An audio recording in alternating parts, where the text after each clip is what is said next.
എന്റെ ചാനലിന്റെ പേര് യോളോ എന്നാണ്. യോളോ ബൈ ശ്രീവിദ്യ മുള്ളിശ്ശേരി എന്നാണ്. യോളോ എന്നുള്ള പേര് രാഹുലിന്റെ ആയിരുന്നു. അപ്പൊ ഫസ്റ്റ് എന്തിടണമെന്ന് ആലോചിച്ചിരിക്കുമ്പോഴാണ് റാപ്പ് സോങ് ഇറക്കണേ. എന്നെ കൊണ്ട് ഒരിക്കലും പാടാൻ പറ്റില്ല എന്നുള്ളത് എനിക്കറിയാം. എന്നെ കൊണ്ട് പാടിപ്പിച്ചിട്ട് ഇറക്കണ അവനാണ്. അപ്പം കഷ്ടപ്പെട്ടു. അതെ അതെ. അയ്യോ, സ്റ്റുഡിയോയിൽ ഇരുന്നിട്ടുണ്ടല്ലോ. ശരിക്കും നിങ്ങളുടെ ഈ ഒരു എൻഗേജ്മെന്റ് നടന്നിട്ടാണ് ഇപ്പൊ ഒരു 1 ഇയർ കഴിഞ്ഞിരിക്കുന്നത്. അതിന് മുമ്പേ ശരിക്കും നിങ്ങളിപ്പോ എത്ര നാളെ നിങ്ങൾ തമ്മിൽ ഒരു റിലേഷനിലേക്ക് വന്നിട്ട് ഇപ്പൊ എത്ര വർഷമായിട്ടുണ്ടാവും? 6 years. എവിടുന്ന് കൊളുത്തി? തിരുവനന്തപുരംകാരൻ, കാസർഗോഡുകാരി? ഞങ്ങളിവിടെ കൊച്ചിയിൽ വെച്ചാണ് കാണുന്നത്. ഇല്ല, വളരെ ആക്ഷനിലായിട്ട് കണ്ടതാണ് ഞങ്ങള്. വളരെ യാദൃശികമായിട്ട് ഞാൻ വേറൊരു പരിപാടിക്ക് പോകുന്നതിനിടയിൽ ഈ പറഞ്ഞ പോലെ അവിടുത്തെ ലോബിയിൽ വെച്ച് കാണുകയും അതെ അതെ അതെ ഏറെക്കുറെ അപ്പൊ ഞാൻ എപ്പോഴാ പിന്നെ അതൊക്കെ സെറ്റ് ആക്കിയത്? എനിക്ക് ആദ്യത്തെ ഭയങ്കര ബുദ്ധിമുട്ടായിരുന്നു. ലൈക്ക് ഇങ്ങനെ സ്റ്റെയർ ചെയ്ത് നോക്കാതെ ഭയങ്കര ബുദ്ധിമുട്ടായിരുന്നു.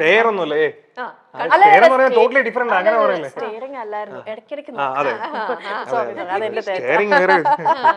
അപ്പൊ അത് കഴിഞ്ഞ് പിന്നെ ഞങ്ങൾ ഓൾറെഡി ഫേസ്ബുക്ക് ഫ്രണ്ട്സ് ആയിരുന്നു. അത് ഞങ്ങൾക്ക് അറിയില്ലായിരുന്നു, രണ്ടുപേർക്കും അറിയില്ലായിരുന്നു. അതായത് നമ്മൾ ഈ ഇൻഡസ്ട്രിയിലുള്ള ആൾക്കാരെ റിക്വസ്റ്റ് അയക്കുമ്പോൾ അത് അക്സെപ്റ്റ് ചെയ്യും. അങ്ങനെ ആയിരിക്കണം, അല്ല എന്റെ സ്ക്രീൻഷോട്ട് എനിക്കറിയാം ഇതിന് റിക്വസ്റ്റ് വരുന്നത്. അപ്പം അങ്ങനെ പിന്നെ ഫേസ്ബുക്ക് മെസ്സേജ് ചെയ്തു. പക്ഷെ എനിക്ക് അന്ന് എനിക്ക് ഒട്ടും റേഞ്ച് ഇല്ല വീട്ടില്, BSNL ഒക്കെ ആയിട്ട്. അപ്പൊ ഇന്ന് അയച്ചു കഴിഞ്ഞാൽ 2 ദിവസം കഴിഞ്ഞിട്ട് എന്റെ റിപ്ലൈ കിട്ടുള്ളൂ.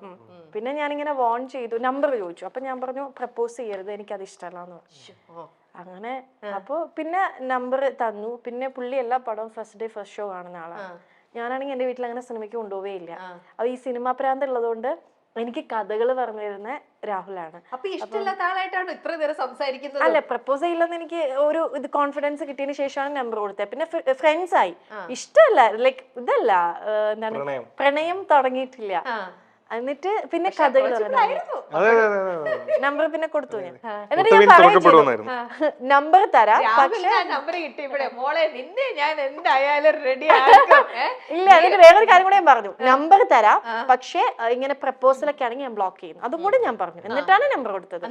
ബ്ലോക്ക് ചെയ്യാൻ പറ്റില്ല, അയച്ച മെസ്സേജ് ഇട്ട് 2 ദിവസം കഴിഞ്ഞിട്ടാ. പിന്നെ ഈ സിനിമാ കഥകൾ അറിയാൻ വേണ്ടി വിളിച്ചു തുടങ്ങി. ഈ നന്നായിട്ട് കഥ പറയാൻ പറ്റും. അതില് ഭയങ്കര മിടുക്കനാണ്.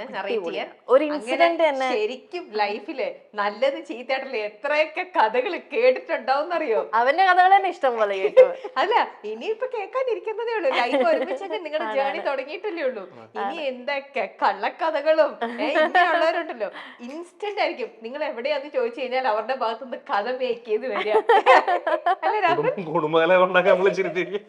അല്ലല്ല, എന്റെ ഭർത്താവും ഇതുപോലെ തന്നെ ഒരു ഡയറക്ട് ചെയ്തിട്ടുണ്ട്. അപ്പം കഥ എഴുതാൻ ഉള്ള ആൾക്കാർ എന്റെ മോൾക്കും അതേ ഒരു ഇത് കിട്ടിയിട്ടുണ്ട്. നമ്മൾ പറയും ഇൻസ്റ്റന്റ് ആയിട്ടേ പിന്നെന്താന്നൊന്ന് ചോദിച്ചാൽ മതി, അവിടുന്ന് അങ്ങ് പൊയ്ക്കോളും. കഥ ഇങ്ങനെ വന്നോണ്ടേയിരിക്കും.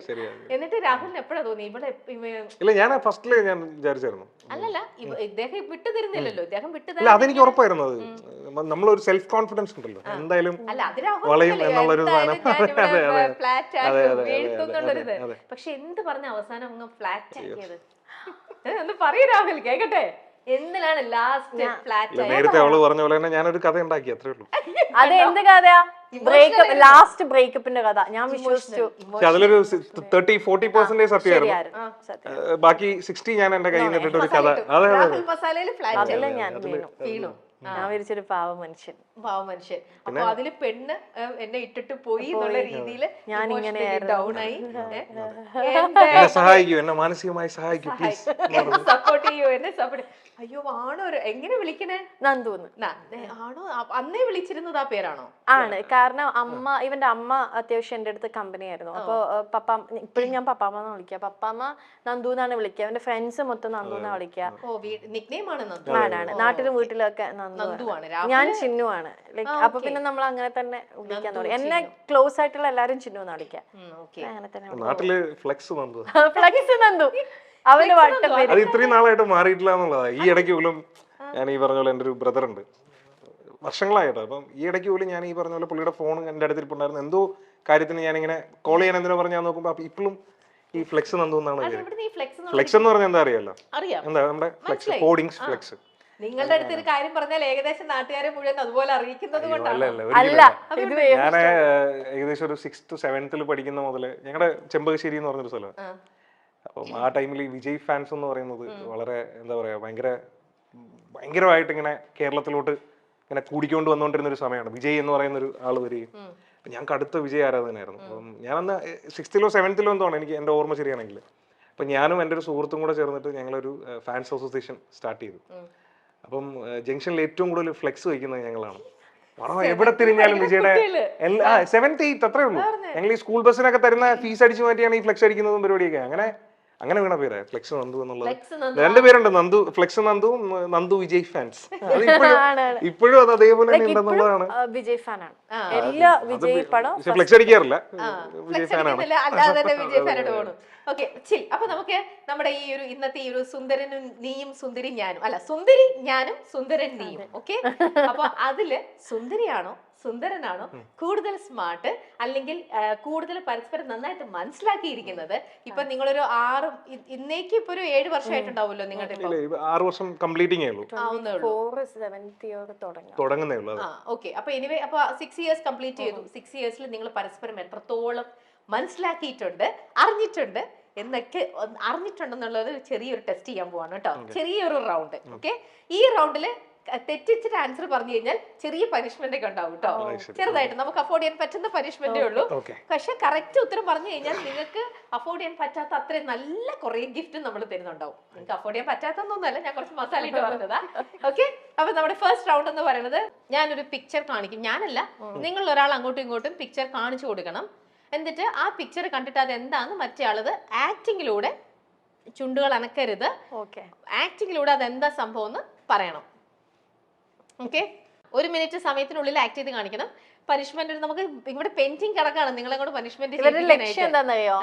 ആക്ടിവിറ്റി ചെയ്യിക്കാന്നുള്ളതല്ല, പനിഷ്മെന്റ് ചെയ്യിക്കാന്നുള്ളതാണ്. പക്ഷെ ശ്രീവിദ്യ നല്ലൊരു ആക്ടറാന്ന് ഓൾറെഡി പ്രൂവ് ചെയ്ത് കഴിഞ്ഞു. ഇദ്ദേഹം നല്ലൊരു ഡയറക്ടർ ആണെന്നാണ് പ്രൂവ് ചെയ്തിരിക്കുന്നത്. നല്ലൊരു ആക്ടറും കൂടെ ആണോ എന്ന് ടെസ്റ്റ് ചെയ്യാൻ വേണ്ടിട്ട് ആദ്യത്തെ സംഭവം ഞാൻ രാഹുലിന് തന്നെ കൊടുക്കുകയാണ്. രാഹുൽ ഇത് കാണുക, ഒരു രീതിയിലും ഇത് ഞങ്ങളെ ചീറ്റ് ചെയ്യരുത്, കാണിച്ചു കൊടുക്കരുത് കേട്ടോ. ഇത്രയും ക്യാമറ വെച്ചിട്ട് ഞാൻ എങ്ങനെ ആക്ട് ചെയ്ത് കാണിച്ച് ശ്രീവിദ്യയെ കൊണ്ട് പറയിപ്പിക്കണം എന്താ സംഭവം. ഇതെന്താ ശരിക്കും അതല്ലേ ഞാൻ ഉദ്ദേശിക്കുന്നത്? അതന്നെ, അവർക്ക് പറയല്ലേ എന്താന്നൊന്നും മിണ്ടരുത്, ഒരു ക്ലൂം കൊടുക്കരുത്. അഭിനയിച്ച് രാഹുലിന്റെ അഭിനയ മികവാണ് ഞങ്ങൾ ഇവിടെ കാണാൻ പോകുന്നത്. Okay, come on Rahul, ready? ശ്രമിക്കൂ, പിന്നെന്താ. നല്ലൊരു ഡയറക്ടർ, എത്ര പേരെ കൊണ്ട് അഭിനയിപ്പിക്കാനുള്ള ആളാണ്. ഞാനല്ല അഭിനയിച്ച് കാണിക്കുന്നേ. അതെ, ചെയ്യൂ. തുടങ്ങിക്കോ. തിന്ന സാധനം എന്ത് പെട്ടെന്നാ?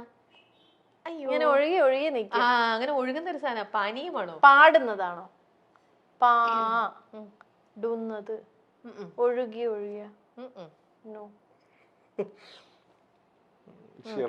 ഇതൊരു പഴത്തിന്റെ പേരാണ്. എന്ത് പെട്ടെന്ന് ആ ഷേപ്പിൽ നിൽക്കുന്ന ഒനിയനാണോ? ഒനിയൻ പഴമല്ലേ, ആപ്പിൾ ആണോ? എനിക്ക് മനസ്സിലായില്ല. നീ ഇങ്ങനെ ചോദിച്ചാൽ ഞാൻ എന്ത് പറയും? പെട്ടെന്ന് ആൻസർ ചെയ്യാം. രാഹുൽ കറക്റ്റ് ആയിട്ട് തിന്നുന്ന സമൂസയാണോ?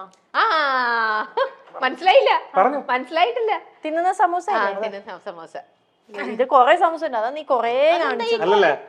പാട്ടിന്റെ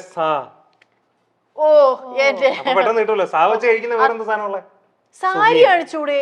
കഴിക്കുന്നല്ലോ, അക്ഷരം വെച്ച് പിടിക്കണം. സ്പ്ലിറ്റ് ചെയ്യാണെന്ന് കേട്ടോ അർത്ഥം. രാഹുൽ അത്യാവശ്യം കുഴപ്പമില്ലാണ്ട് അത് ചെയ്യിപ്പിച്ചിട്ടുണ്ട്. ഞാൻ കണ്ടു മാറ്റി വെച്ചു. മനസ്സിലായി, എങ്ങനെയാണെങ്കിലും മനസ്സിലാവും. ഓക്കെ, ഇത് പറഞ്ഞില്ലെങ്കിൽ ഇവിടെ നമ്മളിപ്പോ ഇറക്കി വിടും. മിണ്ടരുത്, മിണ്ടാൻ പറ്റില്ല.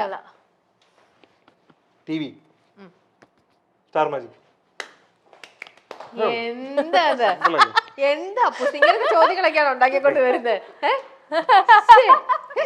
ഇനി അടുത്തത് വീണ്ടും ശ്രീവിദ്യയുടെ ടേൺ ആണല്ലോ. ഞാൻ പിടിക്കാം. ശ്രീവിദ്യ പിടിക്കുക, രാഹുൽ പറയാ. എല്ലാം വളരെ ഈസിയാ. കഥകളിയാ? ആണ്ട് കിടക്കണോ? ഈ സ്പൈഡർമാൻ ആണോ? അതന്നെ. നടി ശ്രീവിദ്യ മുല്ലശ്ശേരി കഴിഞ്ഞ ദിവസം യൂട്യൂബിലൂടെ പുറത്തുവിട്ട വീഡിയോ വലിയ വിവാദങ്ങൾക്ക് വഴിയൊരുക്കിയിരുന്നു. സംവിധായകൻ കൂടിയായ ഭർത്താവ് രാഹുലുമായി ഒരുമിച്ചല്ലെന്ന് പറഞ്ഞാണ് ശ്രീവിദ്യ എത്തിയത്. എന്നാൽ നടി തെറ്റിദ്ധരിപ്പിക്കാൻ ശ്രമിച്ചു എന്ന് പറഞ്ഞ് വ്യാപക വിമർശനങ്ങളാണ് പിന്നാലെ എത്തിയത്. ഭർത്താവും താനും കഴിഞ്ഞ 1.5 മാസമായി 2 ഇടങ്ങളിലാണെന്നും അതിന്റെ കാരണം എന്താണെന്നുമാണ് നടി പറഞ്ഞത്. എന്നാൽ ഇരുവരും പിരിഞ്ഞെന്ന തരത്തിൽ മാനിപ്പുലേറ്റ് ചെയ്താണ് വീഡിയോ ചെയ്തതെന്ന തരത്തിൽ യൂട്യൂബ് ചാനലുകളിലൂടെ പലരും ശ്രീവിദ്യയെ റോസ്റ്റ് ചെയ്തു. 2 ദിവസമായി എയറിലായ നടി ഒടുവിൽ വിശദീകരണവുമായി എത്തുകയും ചെയ്തു.